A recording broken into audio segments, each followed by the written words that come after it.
Bismillah. Assalamualaikum warahmatullahi wabarakatuh. Teman-teman, selamat bergabung kembali di channel Gonami Farm. Hari ini kita akan berbicara tentang pejantan, teman-teman. Kemarin sudah ada impor lagi masuk ya, teman-teman. Tahap kedua dari teman-teman akar rumput, dan harganya naik terus ya, teman-teman. Dulu saya beli 25 juta, sekarang sudah di angka 26.500.000 ya. Besok katanya naik lagi. Pertanyaannya adalah, ketika saya beli pejantan dengan harga 25 juta misalkan, apakah itu worth it? Apakah itu masuk gitu loh harganya, teman-teman gitu. Atau misalkan bahkan saya ditawari dengan harga 50 juta. British Alpine pure breed impor dari Australia seperti itu. Kira-kira masuk atau tidak gitu kan. Jadi harga pejantan itu sebenarnya relatif ya. Maksudnya relatif itu dalam artian harga pejantan itu cenderung lebih murah. Semakin murah harganya atau semakin kecil nilainya, walaupun belinya mahal, ketika kita meliharanya juga banyak, teman-teman. Misalkan kita punya peliharaan betina sapera itu 100, 150 atau 200 dengan pejantan harga 25 juta ya, teman-teman. Nah, itu kalau menurut saya itu dengan perbandingan 1:20 misalkan, harga 25 juta itu masih sangat masuk sekali, teman-teman. Saya bilang masuk itu kenapa? Karena perbaikan genetik di kandang itu ya dilakukan melalui pejantan itu, teman-teman gitu.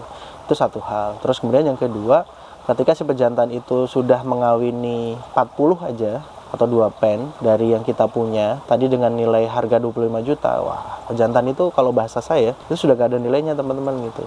Nah, kok bisa? Iya, 25 juta itu nggak ada nilainya karena ya 25 juta dibagi 40 gitu, itu tinggal berapa gitu kan. Jadi per ekor itu berarti hanya membutuhkan 60.000, teman-teman, sekali kawin. Itu baru periode pertama, teman-teman, karena kan tidak mungkin pejantan itu hanya dipakai satu kali kawin gitu kan. Periode pertama, nanti 6 bulan kemudian kita pakai lagi, katakanlah dengan 40 tadi yang sama, wah, sudah semakin kecil nilainya gitu. Padahal usia pakai pejantan itu kira-kira di angka 4-5 tahun, teman-teman. Jadi kalau pejantan itu kita pakai di usia misalkan 1,5 tahun normalnya, 18 bulan, nah, terus kemudian kita pensiunkan di umur 5 tahun, kan berarti dia sudah dipakai kisaran di 3,5 tahun ya, teman-teman. 3,5 sampai 4 tahun.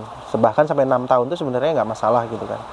Di umur 6 tahun masih, bahasa Jawanya itu masih belancah lah, masih gagah untuk ngawini betina-betina sapera seperti itu. Ibarat mobil nih, atau ibarat kita bikin bangunan, kan semakin panjang masa pakainya ya semakin bagus, nilainya ya semakin kecil kalau misalkan diregresikan ya, atau disusutkan nilainya seperti itu gitu. Jadi jangan ragu ketika misalkan kita ingin beli pejantan, ketika kita tahu pejantan dengan dia kualitasnya bagus, kemudian sudah misalkan sudah lihat anaknya seperti itu, birahinya juga bagus, masih belanja, secara kondisi fisik juga bagus, baik itu perkakian, baik itu kaki depan maupun kaki belakang, jangan ragu, beli aja gitu. Jadi ada investasi jangka panjang seperti itu. Itu kalau menurut saya dari kacamata nilai keekonomian pejantan gitu ya. Jadi kalau beli 25 juta atau bahkan tadi yang saya sampaikan 50 juta, teman. 50 juta itu kalau kita punya betina 100 dikawini sama dia semua, ya sudah selesai gitu, nggak masalah. Nah, tinggal kita nanti panen anaknya saja. Mungkin itu yang bisa saya share hari ini, teman-teman. Jangan lupa like dan subscribe. Kalau misalkan ada pertanyaan atau ada diskusi, monggo silahkan ditanyakan langsung via WhatsApp yang tercantum di deskripsi atau via komentar. Saya Iri, Assalamualaikum warahmatullahi wabarakatuh.